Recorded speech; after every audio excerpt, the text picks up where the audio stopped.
All right, and we should be live. Okay. As soon as I push go live, this thing starts chopping. A little bit of technical difficulties. All right, you hear me? Yeah, I can hear you perfectly fine, bro. Yeah, as soon as I push go live, then it wants to start lagging and whatnot. Oh, word, word. All right, but I still hear you clearly though. Mm-hmm. Do you hear me clearly? Oh Yeah, yeah, yeah, yeah. yeah. Yeah, I can. Yeah, everything is good, bro, on this side. All right, cool. Well, That's it's gonna have to work for now because I ain't even gonna lie. 'Cause yeah. all right, well, all Mm-hmm. right, let's see here. Well, Jugo family, this is Creator Ali Bay, and welcome to the Ideal Way. This is part two of State of the Culture featuring Devon Marz. Man, how you doing, boy? I'm honored, brother. Honored to be on the platform again. Excited. Summertime coming to a close shortly here, so it's been a fruitful summer, man, to say the least. You know what I'm saying? So I'm honored, brother. I'm honored. Thank you for having me, my brother. All right, man. So, I mean, any highlights? Any highlights? Yeah, I actually recently became self-employed, bro. So like that's a big step for me. I paint houses, commercial and residential. So that's a That's what's up. yeah, man. Hey, Appreciate that's what's up, man. Big it. moves. Yep. Hello. Yeah, I'm here. You hear me? Yeah. I mean, this thing got me. Yeah, yeah. Yeah, this is all choppy already. All right, so I'm gonna go ahead and hand you the floor. Get us all caught up on what the state of the culture is looking like right now, man. All right, man. It's a lot that has happened and transpired since our last call. I don't even think the pop out happened yet. Oh Um, yeah, that's that's right. It new didn't. that we had, you know what I'm saying? And I think I might have been talking about the unification of the principles of Blood and Crip. I think Mm, in that I might have. To be honest, I haven't rewatched it back mm, um in full since then. You know what I mean? But if my memory serves me correctly, the pop out didn't happen yet, mm. and I don't even believe that like that even dropped yet. Nah, I don't think any of that dropped yet. So it's definitely nothing. been No. quite a while, man. A lot has shifted in the culture since then, man. And basically, I think like I talked about with this Tyler the Creator interview that's coming up right now on he's on Spring Hill. He's doing Spring his Hill. yeah Spring Hill he's on that, and just what he was explaining was just about the different levels of artistry.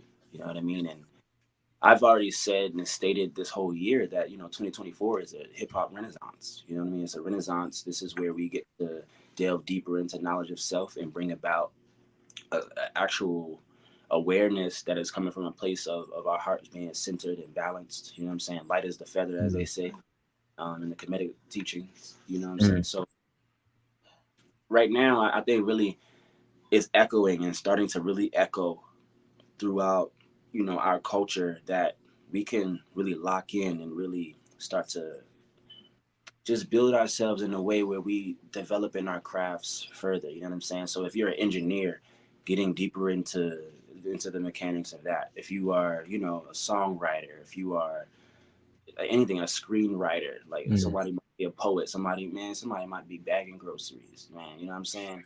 There's something that's taking place where people are, how in ATL when Ti's character Rashad was telling Nunu, like, I'm an artist and I'm sensitive about my shit. It's Yeah. like that, bro. It's like the sensitivity is literally the senses, being aware of the senses and the different sensations that come up when you're interacting with this art. You know what I mean? When you're interacting with, the things that are happening around you and occurring in your daily life. So I think that there's a lot more of that coming online, so to speak, right? And Yeah. so what it would mean and look like is people caring more about the art form, Mm, caring more about the bars they're spitting. We still gonna get the same old we've been getting, but we're also definitely gonna see transitions away yeah. from that. You know what I mean? And alternatives. So I think what Tyler the Creator was saying there, and because I got to hear the context of what he was even talking about, and essentially he's referring to the advancement of technology and how it's making it like really really simple for people who don't really do this to like Mm. join in on it, Mm. which is no problem. It's just when you know how the industry is, you know how commercially how things get, man. Like even in the inception of hip hop, they wasn't looking for the most brilliant rhymer. You know what I mean? It just was, this sounds good, this sounds catchy. Yeah. I this bottom line that I'm trying to accomplish, and so they push that. So that's where a lot of the so-called divide would come from when it comes to things like, you know, just different, like I say CapCut, for instance. CapCut is an app that allows you to edit your own videos, right? So Yeah.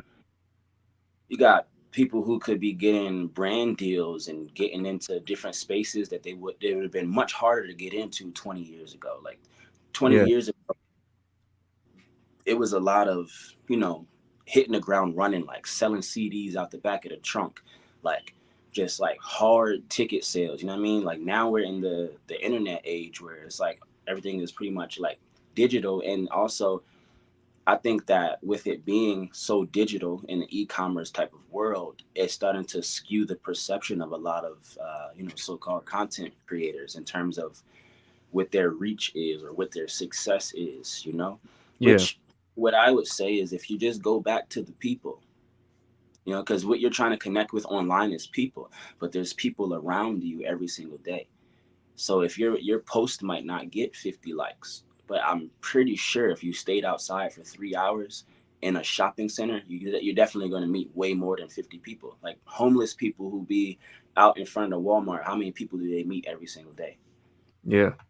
You know what I'm saying? They just looking for $1.50. They're grateful to get more, but they initially just needed $1.50. You know, so Yeah. how many times do you think they're gonna, you know, interact with somebody? I think we could take the same approach when it comes to our craft and what we are passionate about.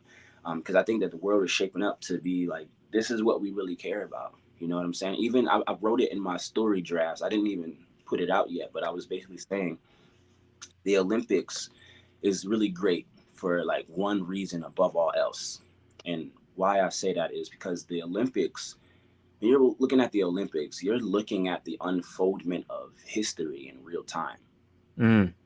You know, and I would even say that the visual stimuli are more important than the medals themselves, because Oh. you don't remember who, I don't know if there was an Olympics in 1979, but let's just say there was. You don't know who won gold. Yeah, you're right. You don't know who won gold, right? Like so that almost becomes obsolete and irrelevant. You know, so when it comes to these medals that they're getting awarded, we really only care as a collective. We only can care about the medal to the extent of which we've witnessed the medal be earned or gained. Yeah, You know, speaking of the Olympics, man, I just yeah. really just got caught up on the breakdance and You're gonna go in on that, man. But I got my whiteboard too, so I can, you know what I'm saying. I got my yeah. whiteboard too, because her name is very symbolic. Wait, They're which one you talking about? The Australia person, or you talking about? Australian, yeah. Her name is very very symbolic, man. Oh, word. Yeah, her name was Raygun. Oh, wow. Yeah, All right, so you're so gonna have to go on that one. we have to go in on that because of what, you know, I got the whole metaphysics of the hood, man. I've been building that thesis for 6 7 years now. So something like that, if this thesis wasn't rooted in what it was rooted in, it's like, man, you just eradicated my whole thing. Like, you know, like took stuff up in a way where it just, it's good because, you know, when you're replanting, like I said, it's a renaissance. So out with the old and in with the new. But we know nothing is truly new under the sun. It just keeps getting formed and fashioned into upgrades of Mhm. itself. You know what I'm saying? So Yeah, nature's natural process would be likened unto what we're seeing happening with the development of artificial intelligence. You know what I'm saying? yeah, Which still, I think, even as a tangent on that, even that is when people are saying artificial intelligence, is like, where is it though? yeah, Like where is it? Because it's it's an intelligence. It's a form of an intelligence, but where is it? Where's the central intelligence even? You Mm. know, like that's we're dealing with that. Like, so it's not even in a device. You know, like AI could be like, with the way I'm hearing people even speak about AI, it's almost like they're personifying it. Like they speak about AI as if it's a person. Mm. You know, and then it, like when they say AI, it almost sounds plural, even. You know, which would make sense because in the coding of it all, it's a succession of codes wrapped on top of itself or just condensed on top of itself. And I mean, we have that original language with the Hebrew. You know, like when you have the six-pointed star, a lot of people don't know. If you take the Hebrew Aleph Bet, Mm-hmm. the alphabet, Latin we say alpha, beta, alphabet, but in Hebrew they say Aleph and Bet. You know, so that's Mm. their thing. So in the Aleph Bet, all of the Hebrew letters, if you stack them on top of itself, they condense into the six-pointed star. You know, that's literally an algorithm. That's a code and a medium of exchange. You know what I'm saying? That's been utilized in many ways on this earth. You know what I'm saying? And it exists naturally in nature, like in snowflakes, when water reaches a certain temperature. You know what I'm saying? Like all of that is connected to us. You know, because we have waters in our brain. You know, we have Mm. water in our body. You know what I'm saying? We have waters in between our joints and stuff. We have fluids and fluidity. You know what I mean? These are scientific principles now that we done crossed into. All of this is playing a major role and a major part in what it is that we do each and every day. And these processes have been here for forever, man. So yeah, like I was saying, I think really what we're seeing with the state of the culture is people who really care about their craft just getting more into the nuances of their craft. Like we knew Floyd Mayweather was great when he was 35-0, but what did he do in his training? How did he approach the sport in the next what is that? The next 15 fights after that? Mm-hmm. And like it's like a double down on what you're doing. Like I heard somebody say there's a kid that went to the I think the Olympics camp or something like that, and he was basically saying, with LeBron, he's 40, but he's like clearly the best player on the court. That's somebody who went and saw them up close and could see them up close, and it's like you would think that when you get older, there's some kind of decline in your ability, but it seems for someone like a LeBron James that he's only getting better with time Yeah. or aging like fine wine. You know what I'm saying? I think that's akin to our skills and our craft. You know what I'm saying? And that also connects us to the Dogon as well, because in the Bible it talks about in the beginning was the Word. And the Word, according to the Dogon, was not only just a literal word, but the word represented an acquisition of either knowledge or a skill, was Mm. also seen as the word. And the Nomo were known to basically weave these words through their teeth. Like the warp and weft. Like the over and under kind of Yeah. pattern. Yeah. So like they're seen to like basically sew or weave the world into existence through their teeth. Like the words. I always envision it like words are connected by a cable, and this cable can be seen through a motif of something like floss, like dental floss. So imagine they're flossing their teeth with the word, you know? But those who get jiggy with the words in hip hop, basically they can create a life for themselves where they're now flossing like somebody like Mike Jones. Mm. You know what I'm saying? Like we flossing Like the now. yeah, I like the wordplay with that one too just now. That's what it does, but that's all we've ever done, bro. That's all we've Yeah. ever. You know what I'm saying? So when you think of the commercialization of something like that, it almost doesn't make sense, because we already, like, the apex of humanity is to be able to interact and commune with nature as one. That's what hip hop is. That's why I always say hip hop is life. You know what I'm saying? Hip hop is love, peace, unity, safely having fun. I see a lot of this happen through the music industry too, where they created a hip hop category and then only flooded it with commercial rap. So it's like confusing the people. So I see lots of stuff come up every day on the Explore page. Oh, like hip hop is that was oversaturated. I'm like, how can hip hop be oversaturated? That doesn't make any sense if you know what hip hop is. How could it? That's like trying to say a tree has too many leaves on it. Hey, can you go over those four pillars again?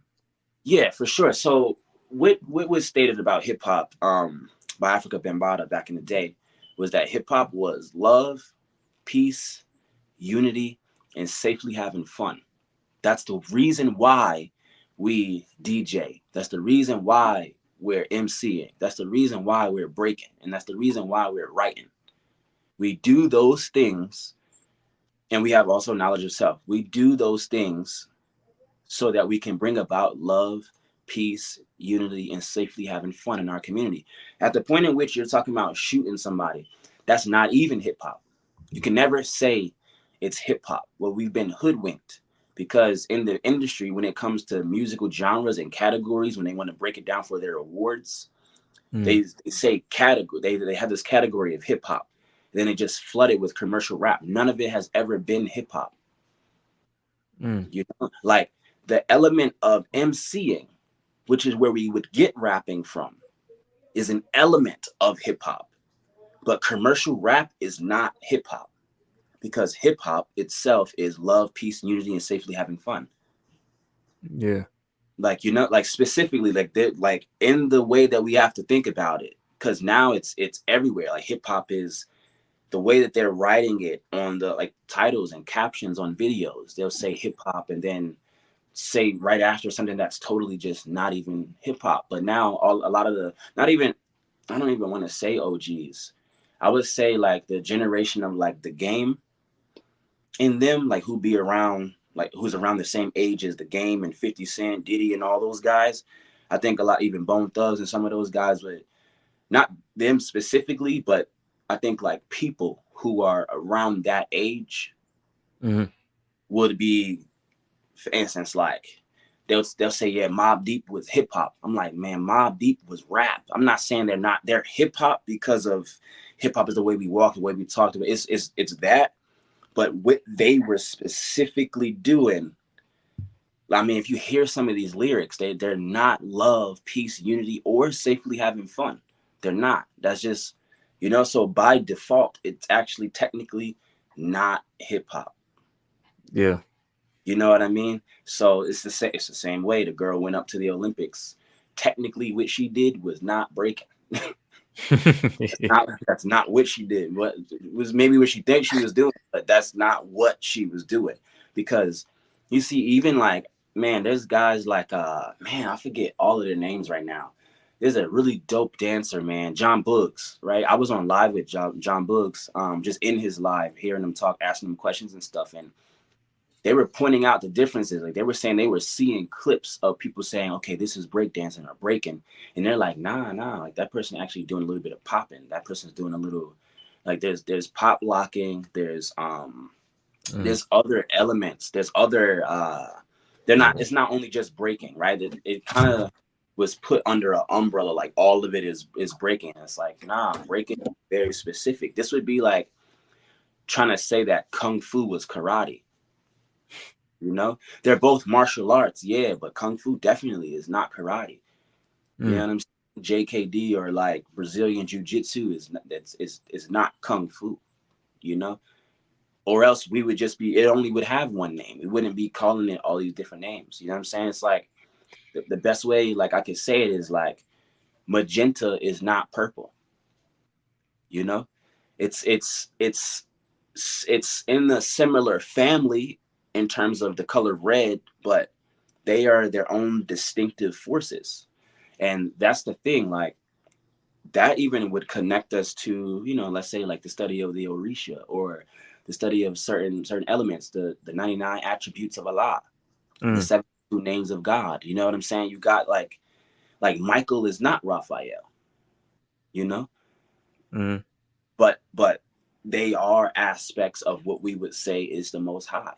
You know what I'm saying? Like your finger is not your hand. You know, It's very, it's, we got to get to the nuances and the specifics of what this is so that we can start to relearn the mechanics and the machinations of how all of this is working, man, because we have something so brilliant on our hands and in our hands, like with this phone. But like hip hop and all of this, we didn't have phones when we did all of that. And look at everything that was done then. So it's like if the Wi-Fi comes out, if we don't have TVs anymore, it's like hip hop is the thing that will reestablish humanity.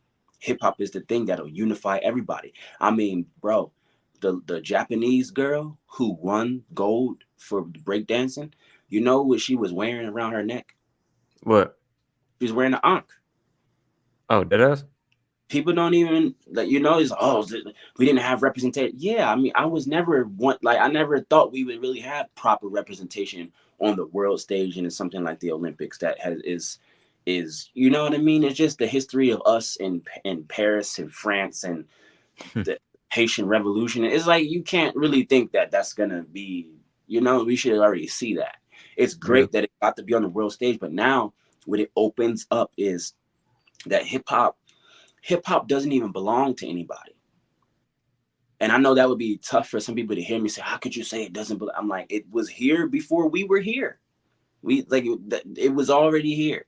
You know, that's like trying to say God belongs to somebody. God don't belong to nobody. You know, is here we're so like we want to own something. You know, and we're trying to own something we could barely even touch, bro, because the real artistry exists in the ethers. So, like, for instance, you hear your favorite song, you're hearing a recording. So the original was this recording. You're hearing a recording of the original. You're hearing a copy of it. Mm. And then on top of that, they're mastering it. So the ones who are owning the masters are owning a copy of a copy. They still don't even own the original one, but look how they pimped the whole game. Mm. If we being honest about where the starting point or the origin of where ideas come from, where thought and sound comes from, where the natural elements come from and where they emanate from, you can't even touch it. So how can you own something that you don't touch? That part. You know what I mean? So that's where it gets interesting too when it comes to artistry and talking about, you know, owning your intellectual property. Owning your intellectual property, see, there's two things. There's the paperwork part that gives you ownership, which is really just licensing. They flipping all the words around, man. Like you know what I'm saying? It's actually just licensing once you deal with paper. Ownership is like owning something, like being or becoming. This goes back to the Dogon tradition where they're talking about the word. It's the acquisition of a skill. Mm-hmm. You're acquiring a skill the same way they acquire players in a trade, but they don't own the player. The players, the way the player moves, what they're capable of, the characteristics, the attributes are being licensed. That's why if we read all the fine print, like when I go on Apple Music, right, and I see a new album just drop, like the new Rakim album or the new Common album that drops, I scroll to the bottom. I'll go to the album and I scroll to the bottom.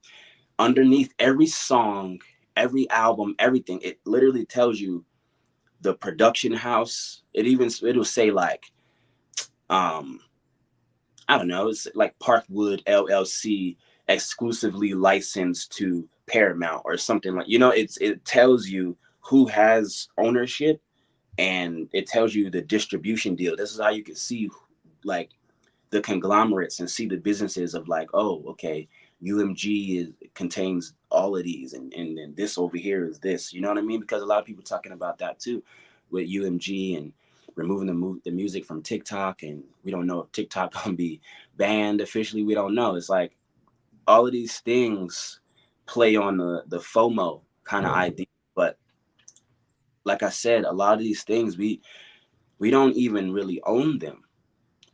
Our bodies are vessels, are conduits.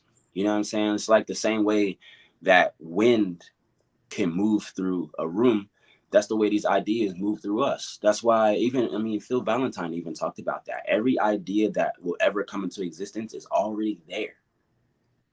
You just have to, you have to build the ladder, you know what I mean, to connect to that ideal and bring it down. You know what I'm saying? And so like that's Yeah, what we're doing. That's what we're doing as MCs. You know what I'm saying? Like we're building ladders, we're building ciphers, we're building you know, our bars. You know, these mindset. are all, you know, these are all like, they're all like metaphors, you know what I'm saying? Like Mm-hmm. just right on top of itself, and then like then it opens up and we see the idea or we see the concept or whatever, and we bring it back down. But if we don't do it or we miss a step, we might end up over here. And then this person who took the same pattern of steps, they actually see how they gonna get it, and then they bring it down. That's why it's So like to have the covetousness and to have the envy and the jealousy, none of it makes sense because none of this stuff belonged to us. We yeah, just we're supposed to be um feeling grateful and honored to be able to use it. You you, know, you ever that's you ever yeah, heard the term? I mean not the term, but the phrase is like words build worlds. yeah, for sure. Yeah, Yeah. absolutely. Absolutely, man. Yeah, Mhm. absolutely. And that's the thing. Like that will connect us all the way back to Genesis. I always ask people, you know, what was Adam's job? What job specifically did God give Adam to do? Even before Eve even was came about. Do you know what Adam's job was? Yeah, to name everything. To name everything, bro. What do MCs do? Yeah, You know what I mean? That you're yeah, when you're rapping, you're just speaking or naming the things that you can see inside of your mind. yeah, So that's why I say I'm like, God is the original MC. Adam is also an MC as well. You know, God's an MC because he said, "Let there be light," and then there was light. You know what I mean? Quite literally, the the word built the world. You know what I'm saying? And so mhm, Adam also is an MC. That's why I say when they was fighting over who started and who created hip hop, and I was like, man, you really gonna make the blacks fight against the Puerto Ricans? Really? I was like, don't y'all know that hip hop started in the canopy of heaven? It says it if you just would read the book. It clearly says, and God said, let there be light. Like it clearly, that's the first bar. Give me a harder bar than that. Hove never said anything better than that. Never. You know? Like never. Like Jadakiss, who else you would name? No one has ever had a harder bar than let there be light. And then there was light right after. And then said the light was good. That's a whole process. I can literally take that and teach a kid how to write a song using that same process of how the Most High came about with creating that. You know what I'm saying? But that's why it was given to us. Why else would we even have a book in this reality that has been existing for thousands of years? They're even saying, whether it was the original one or not, that process. Come on, you can read the Quran. It's the same thing that happens in there. You can read the Kemetic story. You know what I'm saying? You can say, watch this, bro. They say Atum was he procreated with himself, and when he released the energy, he said, "Woo!" The rappers are still doing that on the track every single time. Like, you know what I mean? That's what they're doing. Even the owls who represent wisdom, the owl says, "Whoo hoo hoo hoo." You know what I'm saying? The caterpillar on Alice in Wonderland asks her, "Who are you?" But it's not a question; it's an answer. It's an answer. When you are a neophyte or a novice or an apprentice, you know what I'm saying? Somebody who's just starting out, you might ask, man, who am I? Who am I? Them girls, them sugar, I. You know, that all of the music says it, bro. It all says it. That's why I say the state of the culture is right now is a renaissance, and we need to be literally paying attention more to our crafts, our gifts, because that's what we want money for anyway. Love, peace, unity, and safely having fun. Think about it. Mm, When you say with your homies, man, if I had this, I would go and get. Literally, they would say they would get something, The reason why they want to get it is because they feel it's gonna bring them some sort of love, whether it's in the form of people showing them love or them feeling love within themselves because they feel proud of themselves that they got it. Peace, tranquility, peace of mind. Because no, man, I got this large sum of money. Man, all the weight that's been on me for trying to pay my bills is off my shoulders now. It's off my back now.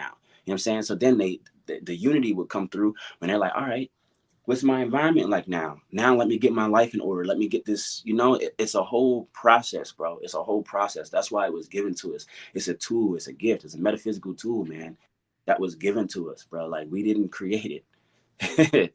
Like we can do it, but we didn't create it. It was already here. That's why I say, man, hip hop and voodoo is the same thing.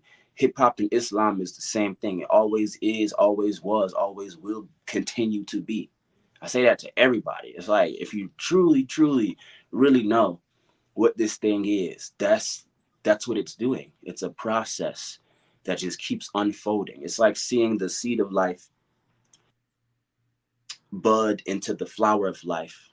You know what I'm saying? And then you just keep seeing this constant flowering on top of itself. And we have motifs like that. We have a giant lotus at the bottom.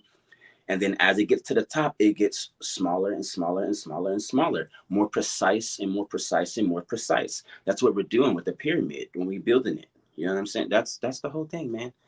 I don't know. They still even did this in the reality. Like, I don't, come on, bro. You know? Like they're telling you everything that's happening. They're explaining it to you. There's nothing else that could happen, man. That's Mm. why everything that has been, we already did everything that could be done. There's not, we're only updating it. That's it. We're only updating it. We can keep putting trillions of dollars into the military defense budget to build more planes and more jets. I said, yeah, but birds already existed. You only know about the jet because a bird existed, and Hey, you didn't create the bird. It clearly says you was told to name the bird. You wasn't creating the bird. You was just naming it. That's why in this reality, those that name or patent things end up owning it. That's like the so below aspect of it. You know what I'm saying? Where where they say the powers that be. I don't like to say it because I said that's a whole nother discussion for a whole for a whole another thing. Because you got, when you talking about powers, you gotta technically got to deal with the hierarchy of heavenly beings. You know what I'm saying? There's principalities, there's powers, there's dominions, there's angels, there's archangels. You know what I'm saying? Like you're saying the powers that be, you're specifically talking about certain beings specifically, and they're not even human. So mm. that's a whole another. I can't even say there's no human person that is a what they say a Illuminati and all that. It's like that's not even what those who you think is that don't call themselves that. That doesn't make sense. Mm. You know, Hey, truly, like what the words really mean. You know. hey, let me ask you a question. When it comes down to jazz Mm. and hip hop, how would you compare the two where it comes down to overall expression? Um, you know how you say the word, like, because one uses word more than the other. You feel me? Mm. So like I would say, like, describe, like, pretty much how would you actually go on those two? Like, you can compare those two Jazz and and how what? jazz and hip hop. Jazz and hip hop. Man, jazz is hip hop. Mm. You know what I'm Jazz is saying? hip Jazz is hip hop. Jazz. You almost can't even name something more hip hop than jazz. Again, hip hop is love, peace, unity, and safely having fun. hop. You know what I'm saying? I mean, you Oh, study the improvisation pretty much, or that pretty much makes it what it is. absolutely, because that reinforces the natural mechanics that play out in nature. That's what jazz is doing. So when people say, "Well, how can jazz be hip hop?" Let me give it to y'all, because we love to say niggas came off of ships and boats from Africa and came to America, didn't know how to speak English, and then I say, "All right, watch this. Just go on that same motif. It's great that they gave us that. Go on that same motif. All right. So you was on the plantation. So you definitely had something called work music. Work music, Negro spirituals, hymns, which are just hums. You know what I mean? Hmm. Like You know, a little twin, nigga. Like that's hymns, bro. That's hymns. We did that already. From hymns and Negro spirituals, that gives you the gospel. Back when there really wasn't that many instruments other than them stumping their feet and clapping their hands, which gonna, when you realize that, that'll connect you to reggae also being hip hop. I know they would try to crucify me in Jamaica in that way if I said it like that. You know what I mean? The words are getting us so confused, but I'm like, dude, I watched the Snoop Dogg documentary when he was Snoop Lion and he was talking to Bunny Wailer, and Bunny Wailer taught him what reggae was. And he said it's cheep pop, cheep, cheep pop, cheep, cheep pop, cheep, cheep pop. That math right there, that mathematics there is the whole framework of so many different things. But when he's stumping his foot, he clapping his hand. They got this song, John P. Key. It's called like I believe, oh I believe, right? And then like the beat is boom bap boom bap boom bap boom bap boom bap boom bap boom bap. They're bouncing their feet or shaking their feet or hitting their feet to the ground, which is wood, which is trees, which is earth element right there. And they clapping their hands. When they clap their hands, there's an energy that you're clapping, and when that clap happens, it echoes into the environment around you. You know what I'm saying? After Mm. we get gospel from Negro spirituals, we get gospel. From gospel, we get blues. From the gospel, due to the way that we received the gospel. Think about it. To receive the gospel in America was in through the form of Christendom. So that means the raping and the pillaging and the, you know what I mean, the demoralizing. We learned the gospel by way of that because we're taught that we got beat, that this religion was beat into us. You know what I'm saying? So when you just go on the same motif and just follow, it will show you everything that ever happened. Mm. Basically, it was a traumatic experience to get that gospel. You know what I'm saying? And once Mm. we got that gospel and we articulated the state of our life, after that, we're left with the blues, which is to feel down, sad, even depressed and stuff like that. You know what I'm saying? That's where you're getting that. Mm. Because to be honest, all the punk rock stuff and all that screamo was just blues on another spectrum. That's for a whole nother it's for a whole nother conversation if you're really studying the music, you know. But Mm. your spirituals, gospel, blues. From blues, we get jazz. From Yeah. jazz, we get funk. From funk, what were the DJs spinning when they was first spinning records? They were spinning funk records, man. Like, you know, all of that will give us the earliest samples that we need.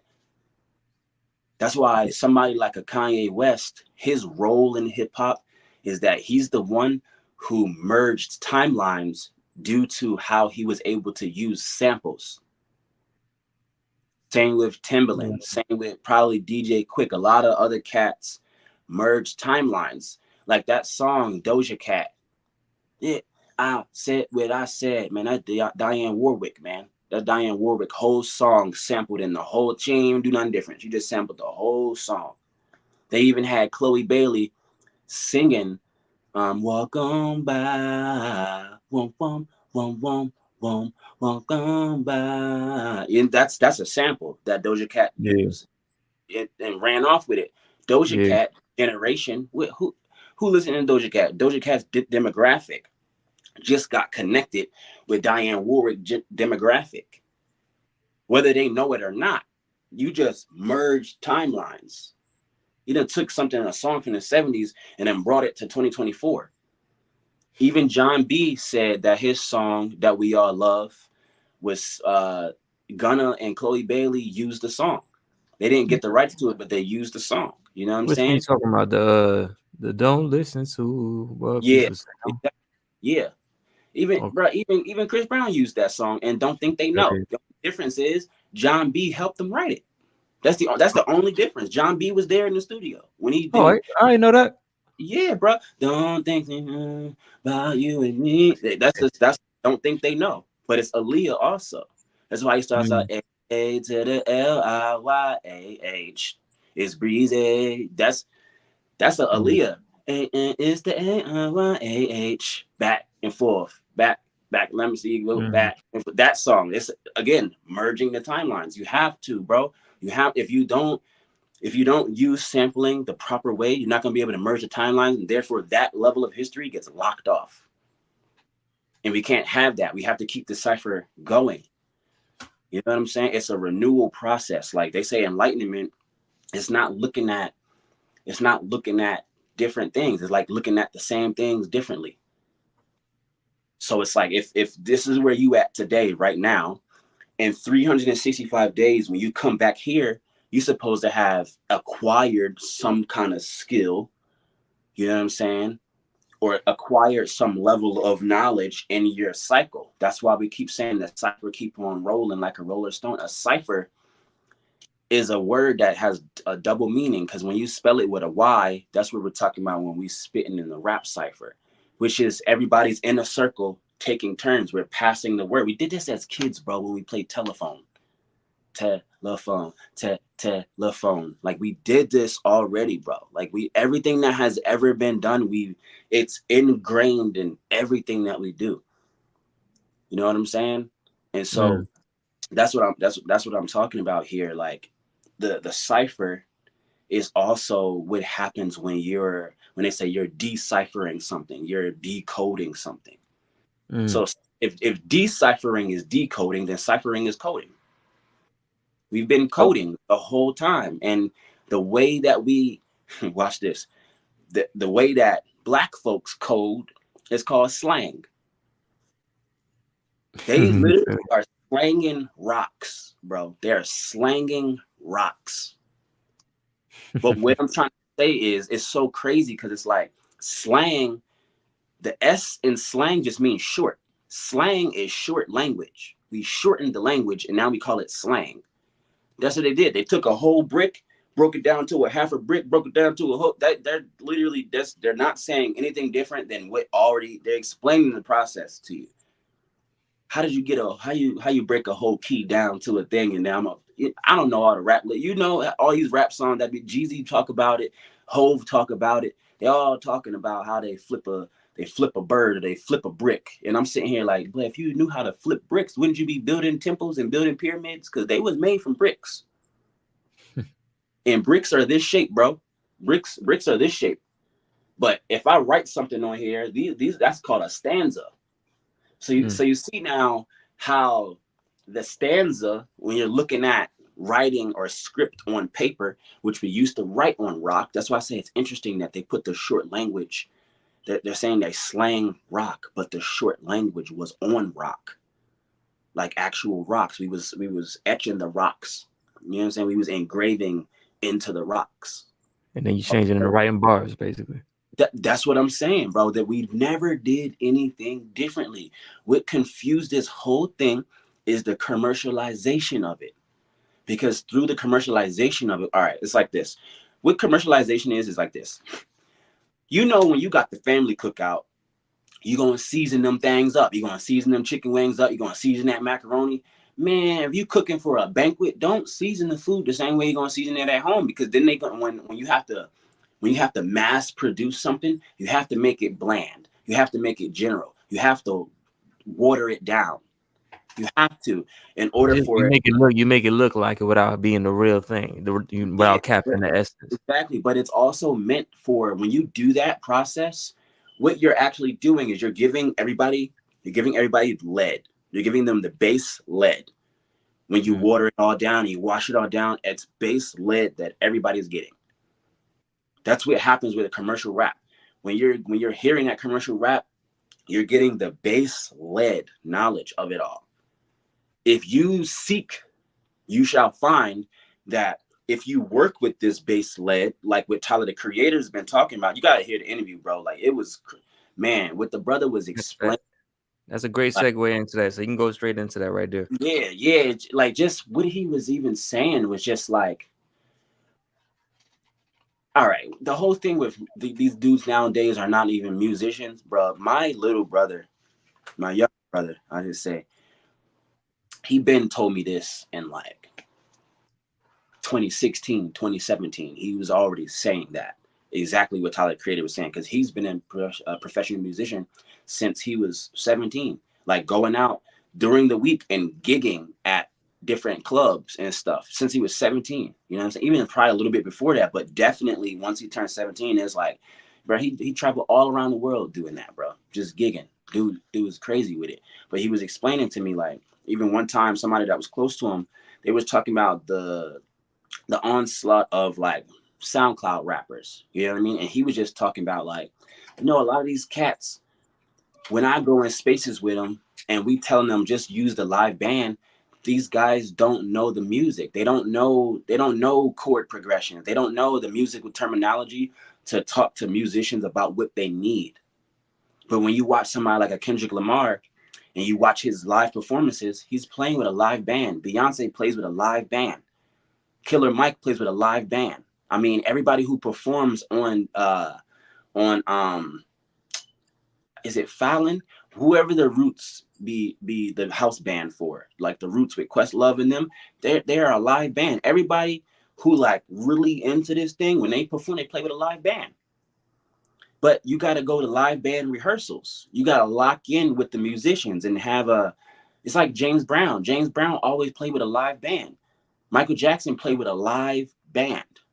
It's not just the playback, and then you try to sing over the playback. That's what Tyler's talking about. Even Neo got a lot of flack for this, saying back in the day, you had to actually have talent to really break through in this. Like if you couldn't read sheet music, if you didn't know if you couldn't read sheet music, then you need to be like Nick Cannon in Drumline. Sure, he couldn't read sheet music, but he can hear something and he can play it back. That part. So that's what I'm saying. Like either you learn and commit to the actual theory. That's in college you go and study this. In university they're gonna call it music theory. You know what I'm saying? Same thing if you studying economics, you got economical theory. You got, you know what I'm saying? Like you got hit like just the theory of it, which is how these things work. People who have a musical ear who can play by ear, uh, how can I explain it? They might not consciously know the theory, but when they're playing by ear, they're in a flow state. So, and due to that flow state, by way of how it opens up the brain waves, the person who studies music theory and the person who can play by ear technically would be somewhat at the same level when it comes to the production of it. Somebody who has a wider knowledge of music theory can branch off and do little technicality things that the other person who can play by ear might not be able to do, because the person with theory can deal with the raw element. You feel me? The person who can play by ear, they have to hear it played first. That's the largest difference, bro. That's the largest difference in all of it, man. And Yeah. so, um, like Tyler was saying, these guys aren't real musicians. Like they don't really know music. Be right with you, okay? I didn't watch this show. Okay. Yeah. So yeah, that's my daughter right there. They they don't know the music. Like he said, they're mimicking and cosplaying. Like this guy sounds like that guy. That guy sounds like that guy. Like they listen to Yachty and they hear like Yachty's song and they might say, okay, what's Yachty using on the microphone? All right, I'm gonna go and put this same effect without even knowing why Yachty put that effect there. It's beyond, oh, it sounds cool, so I put it in there. That's not what Pharrell would say. Pharrell wouldn't say that. And T-Pain, There's no real experimentation that's or like no. Yeah. exactly, bro. T-Pain said he studied auto-tune for 2 years, bro, before he even used it. He studied it for 2 years. You know what I'm saying? Even Kanye West years ago in the Breakfast Club was saying he liked to use the auto tune because it's able to be used as a tool to bend his voice in ways that he can't naturally bend his voice.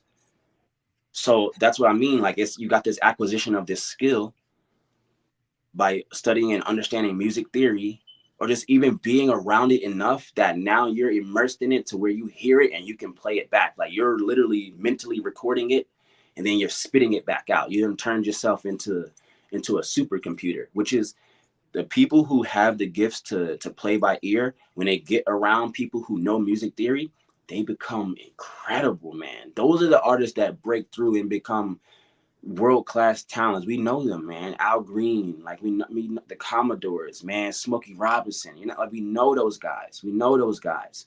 Tyler, the Creator, was saying from like 7 he was rapping. I know Jada Smith said he was rapping since he turned 7.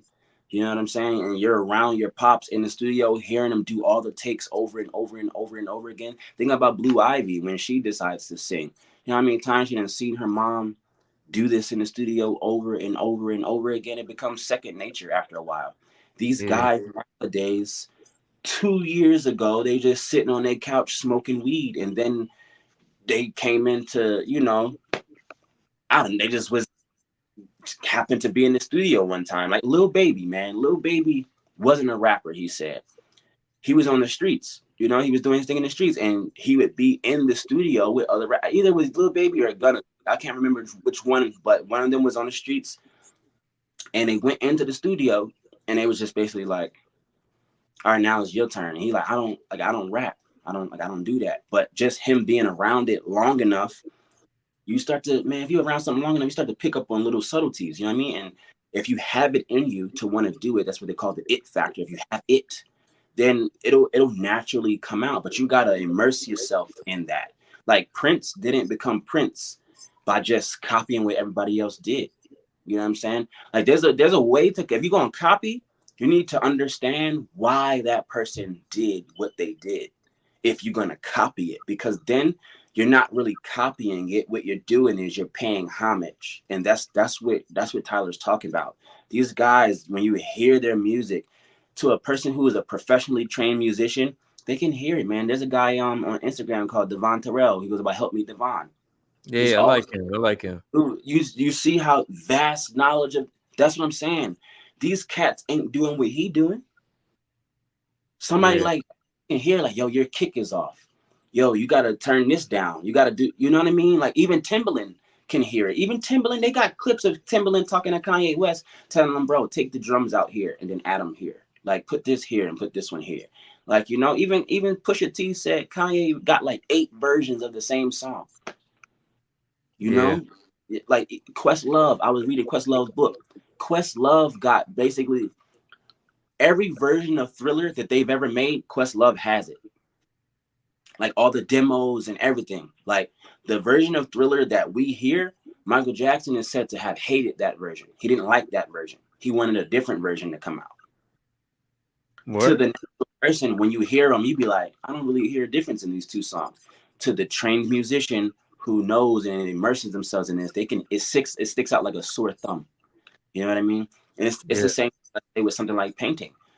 When a person puts, like, let's say wherever the light is hitting, you have to put a thinner line where light is hitting. And on the opposite side, because basically everything gets darker as it moves away from the light, which means you would make the lines thicker and darker. If you flip flop those two things, to the trained artist's eye, when they look at your painting, is going to be like, this person might not know, they might not know, what's it called, like the proper shading techniques. They might not know the proper highlighting. They might not know. That's why people had to go to art school, so they could learn the actual thing. Now if you one of the people that are really good at looking at it visually and then mimicking what you see, and then you mimic the right way, then nobody gonna say nothing. But it's when you flip flop them, you know what I'm saying? And Yeah. those who do that in music, when they're saying, oh man, like maybe this drum shouldn't come in on here. Like this sound is too harsh to come in on the one. You got to make it come in on the two.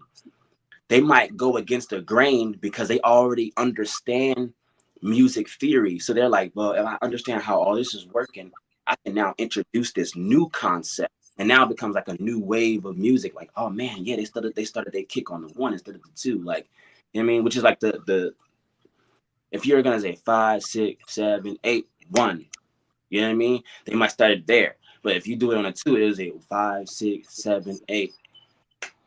It will come next on the two. It's counting. That's why even we have the little challenge going on right now. 5, 6, 7, 8. 4, 5, 6, 7, 8. Like this, we have to do that because we have to teach the people how to count again. Because it's regular, degular people who just getting into this because they see that it could be a way that they can make some money, and if you watch all the From the Block performances, For Shooters Only, On the Radar, they got a lot of trash on there. I'm just being honest. It's a lot of trash. And I'm saying, y'all don't know music like how y'all should know music. If y'all did, y'all wouldn't actually like what y'all making. There's no way you can like that. If Mm-hmm. you could really hear what you're making, if you don't like it, really, you have a lot of people around you that might say, "Yeah, that sound hot. Yeah, that's hard. Yeah, Nice." it's like they completely strip the feeling out of what music is supposed to be. Yeah. Like when you was talking about jazz Mm-hmm. and hip hop earlier, it was just like it's like a universal expression, like universal becoming aware enough to Mm-hmm. be able to express or articulate a level of emotion, but through the Yeah. music. So it's Right. just like once you get to this particular point, now it's just like you just have this product, Mm-hmm. but with nothing being known, Mm-hmm. nothing new being known about itself. Exactly. Exactly. Yep. Yep. So Exactly, man. That's the thing. Like I say, jazz is whew, the fact that jazz becomes improvisational, and that's what I said about my younger brother. He started off like he was a kid who, when we was in Charlotte, when we was real little, man, he was probably like, let's see, he's probably like 6 or 7, and his dad was also a musician, played the trombone. His grandfather was a drummer up in New York, played for, I'm pretty sure he played for James Brown, played for a lot of other cats, you know what I'm saying, in the underground community and stuff like that. So his dad gave him, my little brother, I mean, his dad gave him the mouthpiece to a trumpet. And so when my little brother was like real little, he would walk around in his dad's office just because it don't have no instrument to it. It's just the mouthpiece. He just, bruh, he used to annoy us with it. He used to annoy us so hard with it because everywhere he going, he just spitting into this mouthpiece. Like you would see spit flying out of the actual mouth. It'd be dripping out sometimes because he just spitting in it for hours and hours and hours, bruh. When I wow. lived with him in 2018, bruh, just like back then, he pacing in his room, he playing his trumpet, doing the same sliding scale, like for like 3 hours, bro. For like 3 hours, it would drive somebody crazy, but for him, it's muscle memory. How else did Jordan hit those clutch threes? How else can Steph Curry have that performance he have in the Olympics if if he wasn't shooting in the gym? Like Mhm. you gotta once you know you have it for something, whether it's engineering, whether it's driving, whether it's painting, whatever it is, once you know you have it, keep going with it. That's why I said we knew Floyd Mayweather was nice at when he was 35 and out. But what did he do in his training for the next 15 fights? It's not like he let up. Nah, he didn't let up at all. He kept going. You know what I'm saying? Like there's another cat. I think they was talking Yeah, he about kept perfecting his language. you kept protecting it. That's what you have to do. That's why I even say to people, yo, the Most High never even stopped creating. Never stopped creating. It only is telling you about something that created and then rested on the Sabbath. But when does it ever say that he stopped creating? I've never, if someone can point it to me where it say God stopped creating. If God stops creating, then he ceases, or they cease to be the creator. You can't be a creator if you're not creating.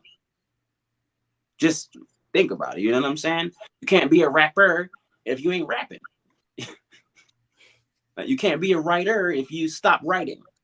You know, because being a writer is predicated upon the act of writing.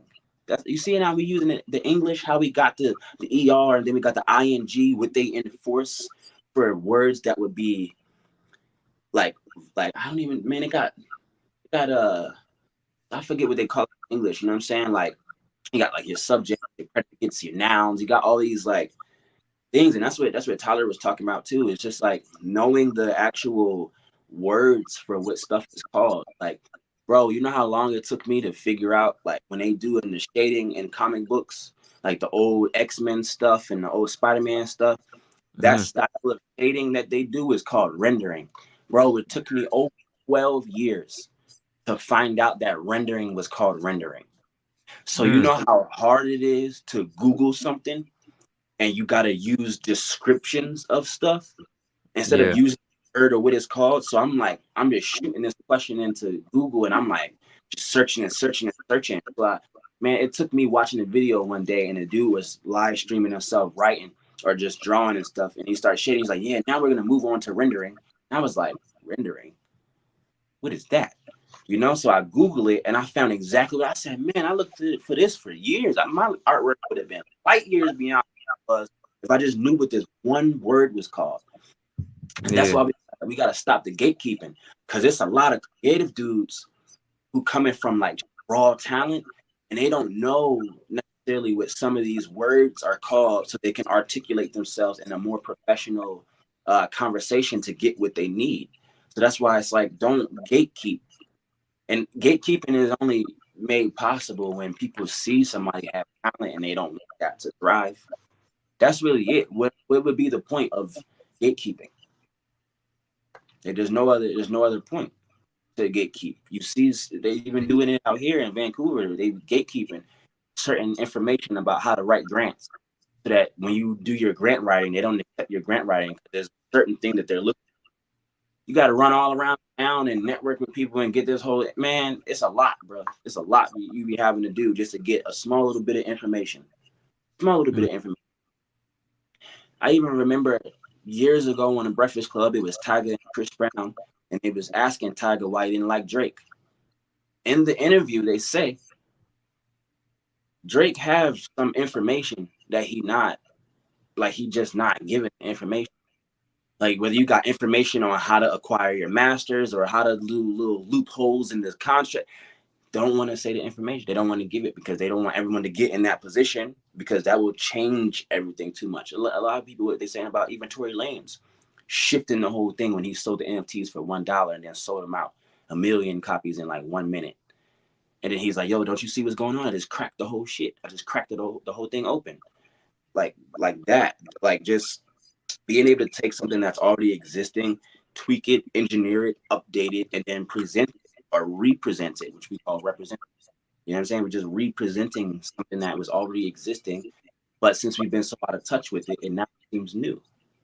That's why I say, bro, where we're about to go, I said this so long ago. So I said, where we're about to go is the reintroduction of seed sounds. Of what sound? The seed sounds are like all the root sounds of words. So like when I was teaching my daughter how to first speak, we have this sheet where it has all the consonants with vowels. So let's say if it was the letter C, you got CA, you got CI, you got CE, you got CO, you got CU. You know what I mean? And those are the seed sounds that make up all the rest of the words. So basically you got ka, you got ki, ko, ku. You know what I'm saying? And then you got D, die, do, do, B, fi, bo, boo, fee, fi, fo, foo. Like you got all of those things. Like when you just saying it like that, people gonna say, man, what is this talking about? I'm like, this is how do you make the word fat if you don't have fi? How do you make the word fire if you don't have fi, F-I? You know what I'm saying? Like how do you make the word let, like L-E-T, if you don't have L-E, let? What word would you make? How would you make it? So that's what I'm saying. It's the reintroduction of the seed sound, right? Is that's where we're gonna go after mumble rap. Because they've been doing this mumble rap thing for a minute now. And it's like everything just kind of merged and just became one sound. Like, when I hear one by Gunna, I was like, I can see where Drake got that flow from. That that song, I think it's called like Back Outside Boys or something. Where Drake is like, it's financial, girl. I got the loot. Put the hands up, girl. What you gonna do? That's Gunna. Yeah, I ain't even Like, familiar with that. that's Gunna. You know what I'm saying? When you're hearing that, you can tell where it came from. But what I'm saying is, after mumble rap, the thing that comes back around that heralded as like this thing that we all like and we know and we love is the reintroduction of the seed sounds. There's gonna be seed sounds, which is gonna sound like more mumbles and gibberish, but really what we're going into, bro, is we're going into invocation. We're starting to go into spiritual invocation. That song "You May Be" by Rima. Rima said he made the song up, bro. He made it up. Half the song he don't even know what Wait, so what song you said? that song "Do May Be" by Rima. Do may be, do may be. He don't even know what that part means. He doesn't know what that part means. He says it on Gene. He don't know what it means. He made it up. You know, what he was doing was he was recording in the song. He was running out of time in the studio session. You know, he paid for a studio session. He was running out of time. So when the song was playing, he just said some kind of melodies and things what he calls vibe. He calls his language lamba. Lamba is just vibe. It's just vibe words, just to hold the space. Because if you're running out of time, you're not gonna have time to write the words down. So he say, all right, on this part, right? But really, he gonna say, "Girl, I like to get your number" or something like just something you can put in there. But I just gotta hold. I gotta hold the idea. So I'm gonna say this mumble right here, so I can hold the melody, so I don't forget about the melody later once I leave the studio. I'll record it. So when I come back in the studio and I play that part, I'm gonna now add words to it. Michael Eric Dyson has a book on Jay-Z, and he says Jay-Z does the exact same thing, bro. Jay-Z goes in the studio and he hums. He don't write nothing down. He's humming it. He's humming everything. And then he comes back and adds words to it. After what happened with mumble rap, these dudes doing drugs, so their mind, they're opening up their mental faculties, and everything's pouring in too quickly for them to put words down. So they're just giving you an expression, a sign expression. That's why I said mumble rap should technically be called distorted rhythmic melody. Distorted rhythmic melody, which is DRM or dream. That's the thing. It's like you're in the mumble rap by way of them rapping and hitting us with the sonic forces. It actually lured the people to sleep and put the people in a dream state in the consciousness that has precipitated across the world, across the plane. That's what happened with mumble rap. What happens now is we start to make sense of the mumbles. Like, can you take the mumbles apart and make new words? Because Kevin Hart just did it. Then he say, "Come on, day, say la say, oh tune day." What the hell is he talking about? That's, that's what he just did, bro. I said, bro, I this like, bro, I had it on my story. I recorded myself saying that, like maybe in like November, that's where we be going. Where we're going after mumble rap is the introduction of the seed sounds. So when Kevin Hart comes up, this joint is going viral everywhere, bro. He's with Kai Cenat, a bunch of other people, and he's on like a rooftop, and he's serious. Like he's like definitely saying whatever he's saying, but the way he's saying it is exactly how you would be rapping. You know what I'm saying? So that's what he said. Come on, say la say, oh tune day, oh quad day, whatever he's saying. And like they think it's funny, but I'm like, nah, this is where we're going next. The dude Rima said he don't know what the word means. He don't know what any of them mean. He said, I just made it up. He said they just made up words. So I said, that's Adam, going back all the way to Adam. That's what Adam did. Adam made it. You notice how God gave Adam the job of naming it. God could have just named it. You know, he said, Adam, I want you to name it. Whatever you call it, Adam, that's what we calling it. How my mind works is I say, man, all these letters, all these words we even talking about, it's still Latin, bro. It's still Latin. So I've been able to be just blessed with even thinking outside of the structure of Latin. To be like, dang, Adam wasn't even never called Adam. So a cow is not even called a cow. You know what I mean? Like an ant is not even called an ant. Wind is not even called wind. Those are all Latin letters from a Latin alphabet.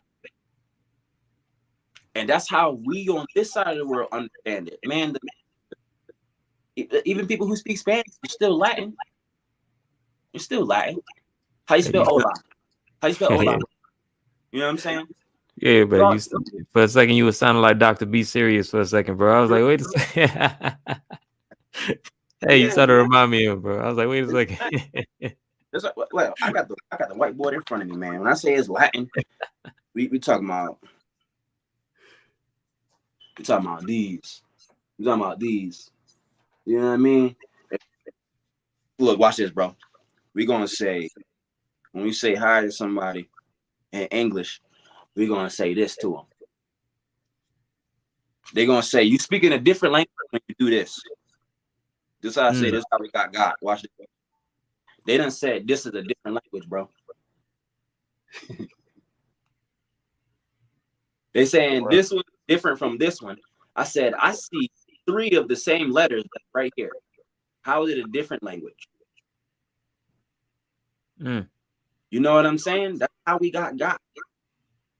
We didn't even got to go to legalese yet. We didn't even got to go to Black's Law Dictionary yet. Just this part alone. Because watch this. That's English and Spanish, right? I'm gonna give it to you in French, bro. That's crazy. They're gonna say they said even this one was a different language. I said those again are all the same letters again. Bonjour. But you understand what I'm saying? Whether it's Yeah. English, whether it's Spanish, whether it's French, whether it's Italian, it's these letters. It's 26 of them. Yeah. The Arabic is different. You know what I'm saying? The Arabic is different. The language that the Punjabi people speak is different. You know what I'm saying? Mm. Um, Cyrillic, all those other is different. That's why I say if you actually look at the world, the countries, all right, the countries that be using the Latin letters are always fighting against the countries that don't use Latin. They fight amongst themselves, but they also fight in, like, for instance, America used Latin letters. America then went into Saudi Arabia and into Afghanistan and everywhere where they don't use Latin letters and fought the people who don't use Latin letters. Mm. The same thing, Ukraine and North Korea. North Korea don't use no Latin letters. Like I man, see hella Asian spots out here. I be having to tell my when she be like, "That's Chinese." I said, "That's Korean. That ain't Chinese at all. That's Korean." You know what I'm saying? Like Yeah. that'll get you into the language families. You got Yeah. so like you got this language tree, right? So that's the tree trunk, and then you got various branches on this tree, right? So like you'll have some like Tibetan language, and then they'll have like leaves on. So within the Sino-Tibetan language family, you got particular languages that are on that. And then if you go to like the Asiatic or like the Afro-Asiatic language, these are different. This when you get into like Afrikaans and even like certain levels of like Swahili stuff like that. Man, we got to get back to studying that because once you study that, man, you're gonna see the unfoldment of in the music. You know, when it Mm. comes to studying the musical scale. Once again, going to back to what Tyler was saying. You know, when he's saying basically he a nerd about this. I'm a nerd about it too. Because for us to be told that niggas can't read, it's like highly disrespectful to have a phone in your hand and then not do proper knowledge. You know what I'm saying? Yeah, that part. Like, you know what I'm talking like, for real? Because I be looking at, man, it's a lot of kids on other places of the world that's really like busting their ass to like get the materials that these phones are made from. Mm. So like if we just doing tomfoolery on the phone, it's kind of like we disrespecting the children globally. Like we're literally leading them astray. It's like create something that'll, you know, benefit. That's me. That's my personal path. That's how I Yeah. do. That's why I use Yeah. art. I do what So I do. let me ask you real quick. Uh, you mentioned like in the text earlier about some new albums dropping out. Which albums do you think pretty much will be the most influential right now for the children that you just mentioned? Who you think they should be paying attention to? Man, bro, I'm old school with, bro. So I'm gonna say Rakim just dropped a beautiful album. Um, Common dropped a beautiful album. Even Lupe Fiasco dropped a really really dope album. And again, like when you talk specifically about children, obviously you would want them to hear that stuff kind of like censored a little bit, you know, unless you're gonna, I would say if you're dealing with kids that are about to go to college, you could kind of uncensor it a little bit, but have discretion because you can utilize it as education. You know what I'm saying? Like I might say the word niggas, but I'm not. I'm saying it to make a distinction with something because I'm educating. So I'm saying it in that way because I'm trying to make a distinction between two things that I'm either comparing or that I'm showing the differences of. You know what I'm saying? So like you definitely would want to center some of that music in terms of bleeping out like the curse words and stuff. It's just so you don't have the children doing that. You know what I'm saying? Because at the end of the day, they probably shouldn't be talking like that because you don't want them to go to school and speak that way because you know they're gonna get in trouble in school. You know what I'm All saying? right. So, Well, in other um, words, all right. So let me see. Who are you personally gravitating to? me personally, bro, I still listen to Andre 3000's album, the new one, the Oh, new, the the Blue Sun one. yeah, bro, like stuff like that, like Bioscape. Like there's an album they got called Living Connection where it's like just nature sounds and like different things like that. But I'm trying to think who else, bro. Because like specifically, like real lately, I've been listening to a lot of I've been listening to a lot of Indie Tribe. You know what I'm saying? They are a Christian rap collective. You know what I'm saying? It's like five or six of them. John Keith, No Big Deal. Um, Tori Deshawn is in it. There's a couple other cats in there too, but they're dope. Miles Minnick. I met Miles Minnick and another cat by the name of Tommy Zuko from out the Bay Area. Well, Tommy Zuko he's from Kentucky, but Miles Minnick is from the Bay Area. Miles Minnick is heating it up right now. So like those brothers, those are good brothers. I met them in person. I shared the stage with them. You know what I'm saying? Nice. Like like in May. You know what I mean? I got the video and everything. Like yeah, so like those guys. La Russell, bro. Like I listen to La Russell a lot. Oh yeah, he's definitely one for me. I like La Russell's ability to take his songs that he already has and then perform stripped versions of them. Stripped versions are like you strip the original arrangement and the original composition away, and then you Yeah. make it new. Like he was rapping one of his older songs over top of a live rendition of Luna's. Like I got five on it. Da-dum, dum, da-dum, dum, da-dum, dum. You know what I mean? Like Yeah. that song, because on TikTok when people when you going down the rabbit hole on TikTok, one of the sounds that people keep using is that I got five on it.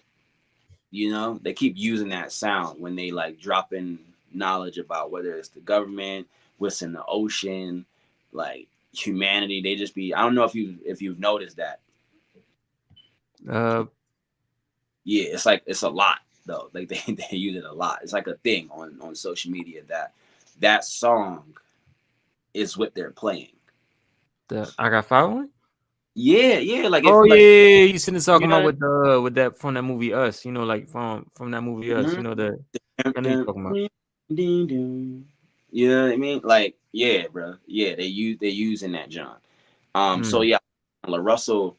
I put a clip on my story yesterday. I can send you the clip too, bro. Where he's rapping one of his songs, but he's rapping it over a live rendition of "I Got Five on It," you know, and it Yeah. sounds super fly. And like again, he's got children in the audience, Yeah. Send that to me. so he's connecting them to a different time because that song came out in what 90 something, 95, 93 something.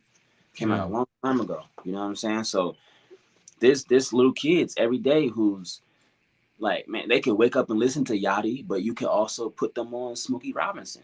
Like, you know what I mean? Have them go and watch, like, go let them watch Prince. There's a video on YouTube called Prince's Work Ethic. And that video, they said, bro, Prince used to have concerts.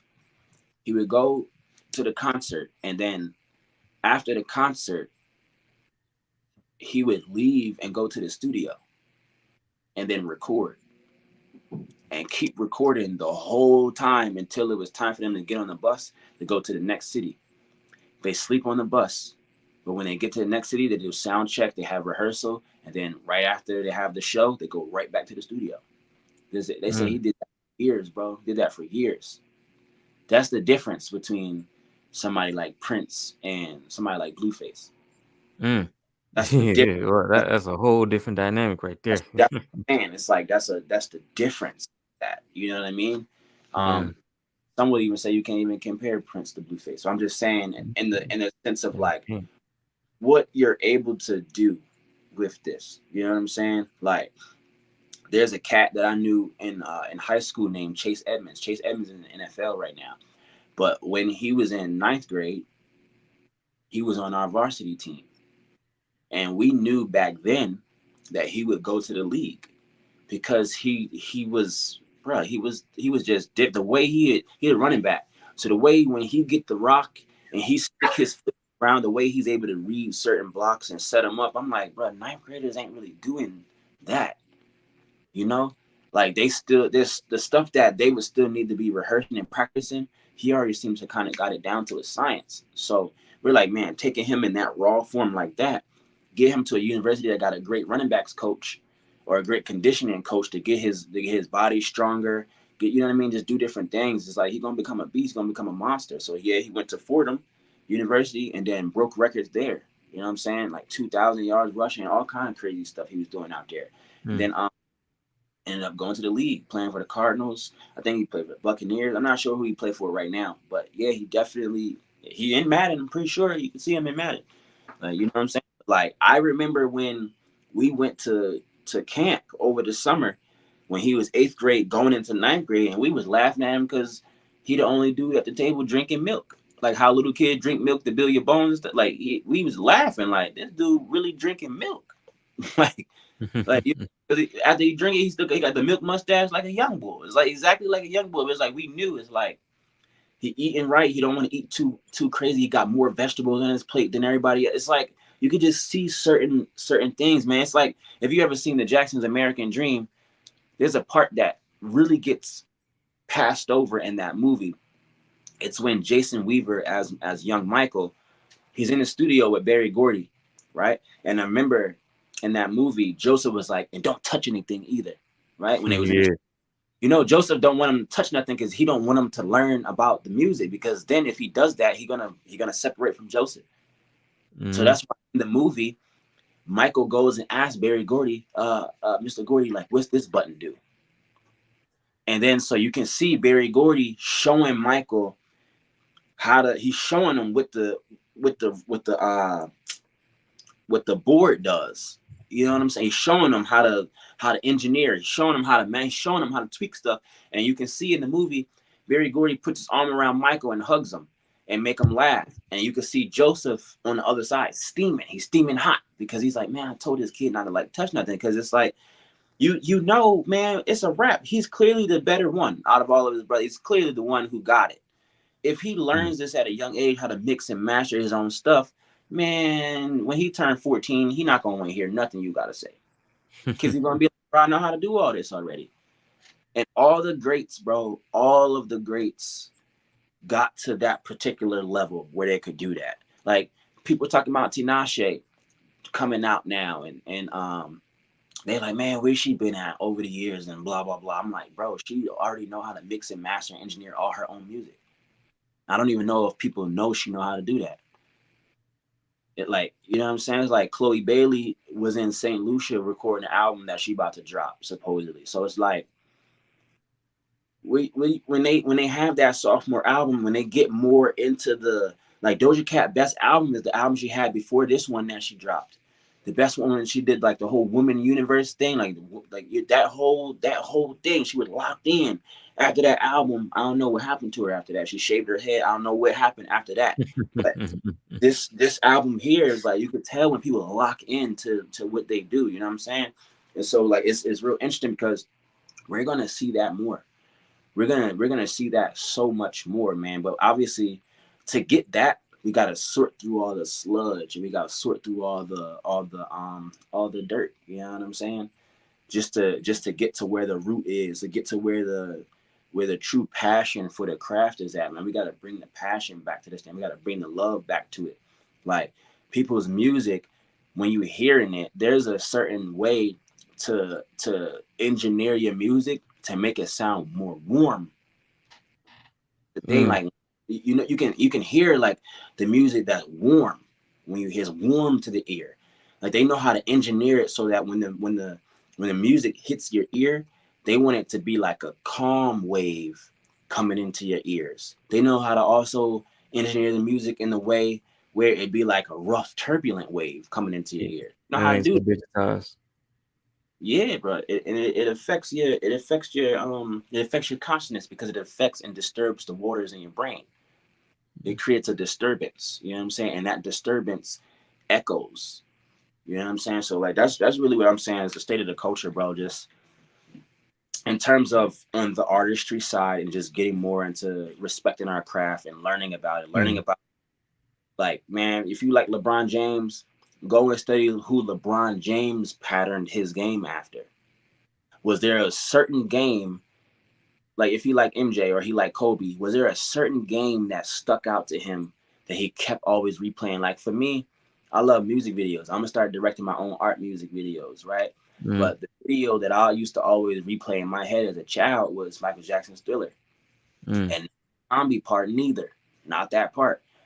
I used to go into summer camp and we used to lay on these cots to put myself to sleep. My lullaby was the opening scene in Thriller where he comes in with the car and his car breaks down because he ran out of gas. And he's like, honestly, we're out of gas. She's like, and the girl say, so what are you gonna do now? You know, and he look at her, and then the next clip is just them walking. And then he stops, and then he asks her to be his girl. And then he turned into a cat. Not a werewolf, but a cat. It's a black cat he turned into. I watched the Yeah. making of Thriller so many times, bro. I watched the dude peel the latex from his skin and put the glue on it and put it back on his face. I was watching that.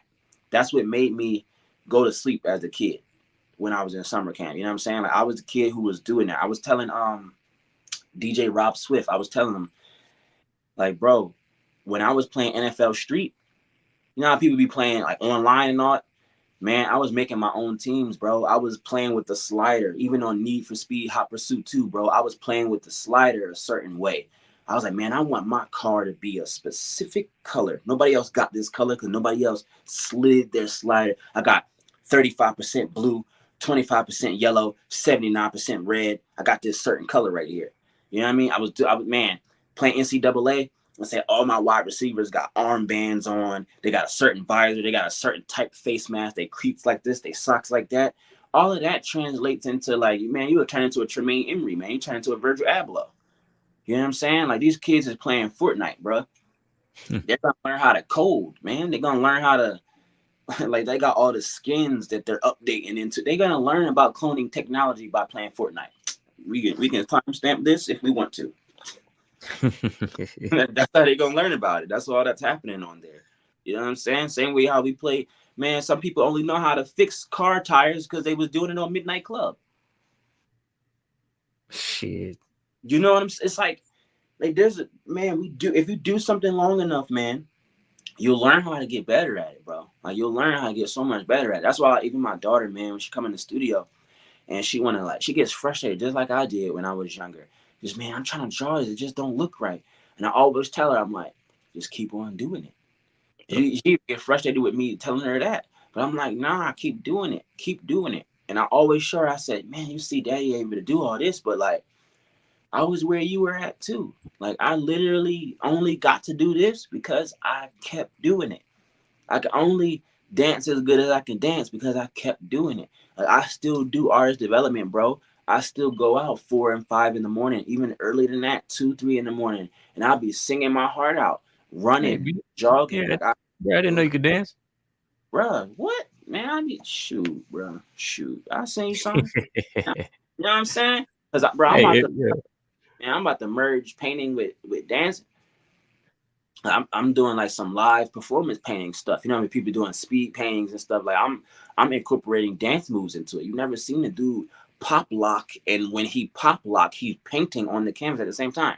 So when you see Ah, like I actually just captured what the movement was on the camera, bro. I'll show you, bro. I got the whole thing. I've been practicing, Ah, I see what you're talking bro. about. And bro, man, the thing what happened last year, I had broke my leg. So last year was a rehab year for me. Right now, I'm getting back into the swing of everything, bro. You know what I'm saying? So, like, yeah, bro, I've been really doing that, just performing and stuff like that. So, like, I still do artist development.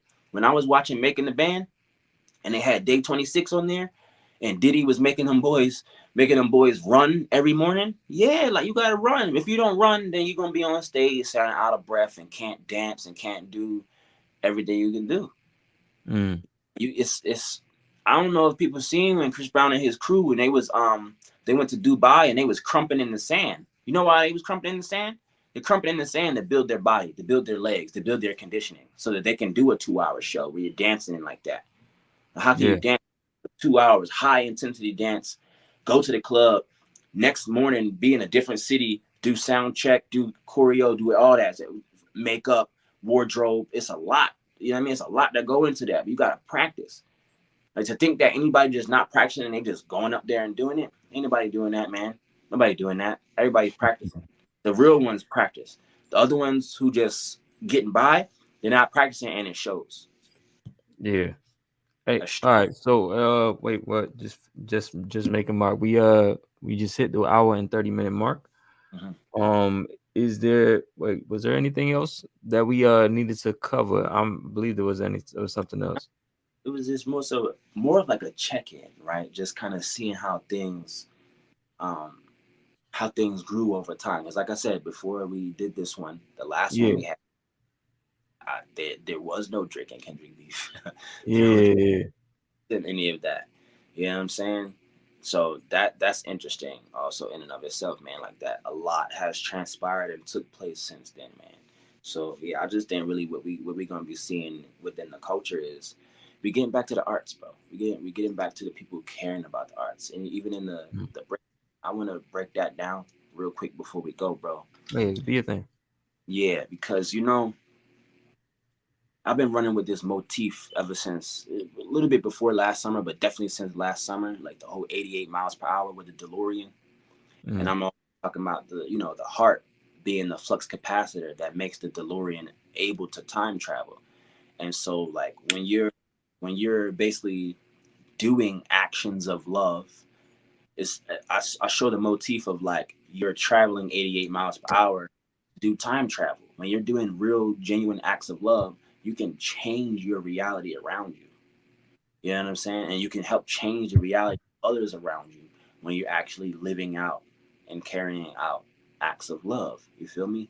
So what I want to say about that, why I say 88 miles per hour too, because on the periodic table of elements, the element that has the atomic number 88 is actually radium, and the abbreviation for radium is Ra, Ra, Ra. Mm. We know that's symbolic of also Kemet with Ra. Now, Mm. the interesting thing is some people call him Ra, some people call him Ray, also as in sun ray. So this girl from Australia who was woman, I just say from Australia, her name is Ray Gunn. Oh yeah, yeah, yeah, that's what you're talking about. Yeah. Her name is Ray Gunn. Now I'm like, dang. So when I just break it down, I'm like, what she did was so disturbing and so disrespectful. I was like, her name in and of itself it's a weapon. It's like it's like, you know what I'm saying? It's like A it's weapon disruption. to do it. Her name is Ray Gunn. Her name could be Ray Sun, but it's not Ray Sun. It's Ray Gunn. So that's why let me show the people what I'm talking about and why I say it's so disruptive and how it's almost like on purpose, bro. I think she should really go before the world and give an apology because supposedly she like kind of committee or some kind of thing with her friends and family, like basically blackballed all the real dancers. So by default, she had to win and be the one to get picked to go to the limit. I don't know how true the story is. That that's something in and of itself. But I'm saying her name itself, Ray Gunn. So when you think about the sun rays penetrating the same way a bullet penetrates things when it hits it, right? Because the sun rays, bro. Most people don't know the sun rays. Like there's plants and stuff growing in caves because the sun rays, once they hit something, they can go through it and they turn into infrared. Turn infrared, and the infrared rays and light is what is able to make flowers grow in the dark. If I told you that a flower could bloom in a dark room, would you trust it? Because this is poetic justice. You know what I'm saying? So what I'm saying here with the ray gun,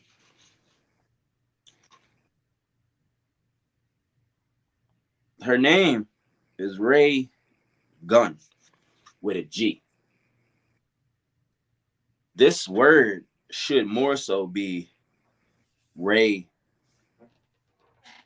Ray's son with an S. If you really understand the secrets of the language, you can't make G unless you're making the letter C, which two C's gonna give you S. So her name is half. You understand? It's Ray Gun because the G is half of S. What I Mm. mean say that if you have an S right here, to make G, the energy just it comes around and it goes back up and goes back inside. So when you erase this whole thing, that's when you get in the G. Her name is half of where it's supposed to be. It's not the sun, so it's a gun. That's what I'm saying with the science of like when you're playing around with the words and you're playing around with the letters. It's like her name has become weaponized because even if you don't know what the girl looked like, it you know that the name and title Ray Gun is the thing that came in as the disruptive energy in the cipher of the breaking. Because you see the thing with breaking, when they call it breakdancing, it ain't called breakdancing, just called breaking. What's a breaker? A breaker would be somebody who's breaking, right? But what's a breaker, bro? Like a circuit breaker. Mm. You know what I'm saying? It's a circuit breaker is something that is like the same thing as a governor in a car. The governor in the car will stop your car from going a certain speed so that so everything stays intact. You know what I mean? It's the one that it's the actual force that creates checks and balances. You feel me? The breaker is the thing that will shut the power off before it goes too high voltage and destroy itself. That's what I'm trying to say. You Like, said me that's what she did? bruh, what I'm metaphorically, yes, that's what happened. She came and disrupt the whole thing because I'm like I say I'm a like look, I dance. I'm having a hard time saying I'm a dancer. You know, I'm a dancer because I dance, but to go into space with other dancers who be doing like real choreo, like those are bro. Trust me, I've been in choreography studios. I almost couldn't keep up with them. I'm not even lying. Not it's conditioning on a whole nother level. I'm talking about we done did the choreo 45 times, and I'm like, yo, hold on, I need a break. There's no break. You need to keep going. You know, like they are in tip top shape. They wear loose clothing so their body can flow loose. That's why they wearing what they wearing. I didn't really learn that concept until I was around them a lot more. That's why I say I'm a painter before I say I'm a dancer. In the sense of saying I'm a in that community like that. Like they got a cat named Hamuza who's just filthy. He won the Red Bull dance competition. You know what I mean? He out here in Vancouver, but like he be traveling all over the world. But that dude is sick with it. Like he give me a run for my money. Cause they know the technicalities in the movements. You know what I'm saying? I might just play around and tut. They know the actual angles to do. I don't know all that. I'm still learning it. You know what I'm saying? They just doing it effortless. That's what I'm saying. There's a little bit of a gap in the learning curve. You know what I'm saying? I will get there, but until then, I couldn't say I'm a dancer in that way, like how most dancers be. Like Tinashe is a dancer. Like the people who be dancing with her are dancers. Like Madonna's back group, they are dancers. Like they dance. When you see Michael Jackson, This Is It. The people that audition, those are dancers. They that's a whole nother level of professionalism and stuff like that. You know what I'm saying? So for her to say, she a breaker and don't even do nothing that's breakdancing is highly disrespectful. Dang. Because there's tradition with this, bro. And I'll even liken it to like this out here. Like we got people called Coast Salish and Haida, like the Haida people or the Coast Salish people, like First Nations, indigenous folks out here. Bruh, do you know that if you are not part of their tribe and their crew, like you cannot, and I repeat, you cannot do their artwork. I had a meeting for a mural that we about to do, and we got a native artist that's gonna work with us, bro. And he couldn't make the meeting, but I'm like, all right, I can't. I'm not. I can do the art. I can do it, and I can make it look like how they make it look. But when they find out who did it, they're gonna have a giant problem with that. Mm-hmm. And that's because you it's tradition, man. You can't cross those kind of lines. When you cross those kind of lines, you kind of like disrupting a long lineage of tradition and customary practices. And that's why I say hip hop, if we take hip hop to its core and its original essence, we will be able to see the clear difference between hip hop and what part of our culture is being commercialized. And when we bring back And the yeah, originality and the original aspect of hip hop, when we bring that back together, we will be able to see that. That's what happened with Drake, bro. That's where it was. It's like, dude, you almost reside outside of this, by way of like you just wasn't doing this. So it's like that's what even what they're saying with the Puerto Ricans and the blacks and who created hip hop and all this kind of there's certain traditions that were there in place. We have to be correct about who was there, who was participating, and who did have contributions to this thing. But in its inception, it's like if we talking about going back to the origins of hip hop being the communion of the elements of nature, because that's what you're seeing take place, bro. You're seeing the communion of the elements of nature. I liken the pillars of hip hop unto the four elements, and then the fifth one being the quintessence. You know what I'm saying? Like that's a very beautiful thing. Even your logo there with the mandala is like, I'm pretty sure when they did the breakdance, and I'm pretty sure they did it on the same platform that looks like your logo right there.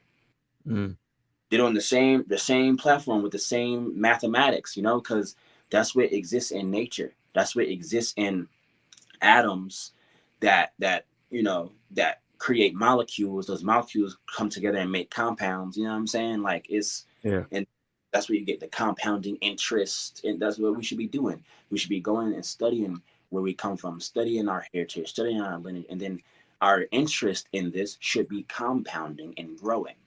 Therefore, we will reinstill the original principles of hip hop: love, peace, unity, safely having fun, knowledge itself, DJing, MCing, breaking, and writing. I said before, the DJ is an artificer of sound, is mm, a builder of sounds. You know what I'm saying? The MC is a speaker. It's so interesting that the DJs use the speaker to articulate the sound that they're creating, and then the speaker, whether he's a beatboxer or he's actually rapping, which means to talk. But RAP is also rhythm and poetry. You know what I'm saying? It's very, very divine. You got breaking, what they call breakdancing, divine bodily movement. Man, when those dudes are spinning on their heads, man, you might as well look at that as a dreidel. You know them dreidels on Hanukkah, they be spinning them dreidels. That's what you mm, watch. That's what you watching. You watching a dreidel spinning. The original dreidel is the human body. You know what I'm saying? Then when you're looking at a writer, whether it's a graffiti writer, which is graffiti is to graph, you know what I'm saying, or a grapheme or to write. You know what I'm saying? That's a mm, scribe. So the ancient scribes that we always had that was recording history, that's what they're doing. I say if they wanted to bring hip hop to the Olympics, bro, and bring breakdance to the Olympics, they should have brought it together in a whole hip hop ceremony. That's why the MC is called the master of the ceremony. It is the ceremony of the communion of the elements of nature. That's all this ever was, bro. It kicked it off way from the time of the Adam. That's all he had to ever do was just name the creations of the Most High, observe them and name them. That's it. So as the DJ initiates the ceremony, with the sound, right? The MC starts speaking about what he's feeling from the sound by way of what he's observing with the people and how they're feeling the sound, right? And then the breakers start spinning, they start putting the energy in the cipher in that movement.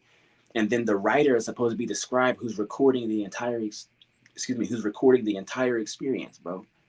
It's that divine. And we dropped the ball a long time ago when we said bitches ain't shit but hoes and tricks. Because that was, you know what I'm Yeah. saying? That you know what I mean? It separated us Yeah, from started feeding yeah, into what they was pretty much selling us, or what they was basically using to feed us. You exactly, know what I bro. mean? So all of that, like it's, I mean, just imagine like without any of that, how far everything would be. But we would rebuilt pyramids already. Cause I don't Yeah. think it take that long. Honestly, man, it ain't take that long. Without proper interference, it ain't really take that long. Yeah, man. We Like would have come on. been we would have been Yeah, there. come on. It's sound levitation they using. You know what I'm saying? Yeah, man. Yeah, brother. Yep. All right. So, like I said, uh this has been an amazing show. Yes, sir. Love that all the information. This update has been phenomenal, man. Down to from connecting the culture from what it was, to from what it's been these last couple months. Absolutely. Um, even touching down with the Olympics. I ain't gonna lie, that right there in itself was is my like as crazy as it is. I didn't even think of it like as a breaker before, because I mean I like to I always we are obviously electrical beings, and then seeing it having to transpire like that, it was literally like a shock, a shock to the world, and seeing her just trying to transpire like that. Uh, but this has been an amazing show.